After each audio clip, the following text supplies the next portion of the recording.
జీవితంలో ఆర్థిక కష్టాలు రావడం సహజం. కానీ చేసిన అప్పు కొండలా పెరిగిపోతుంటేనే అసలు భయం మొదలవుతుంది. అయితే మన జ్యోతిష్య శాస్త్రం అప్పుల ఊబి నుండి బయటపడడానికి ఒక అద్భుతమైన మార్గాన్ని సూచిస్తోంది. అదే రుణ విమోచన ముహూర్తం. మీరు ఎప్పుడైనా గమనించారా? అప్పు తీసుకోవడానికి ఒక సమయం, తీర్చడానికి ఒక సమయం ఉంటుంది.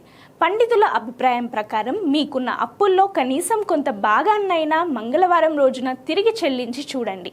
మంగళవారానికి అధిపతి అయిన కుజుడు రుణ విముక్తికి కారకుడు.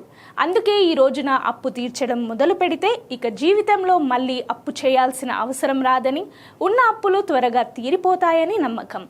ఇక తీసుకోవడం విషయానికి వస్తే సోమ, గురువారాలు అనుకూలం. కానీ శనివారం మాత్రం పొరపాటును కూడా ఎవరికీ అప్పు ఇవ్వకండి.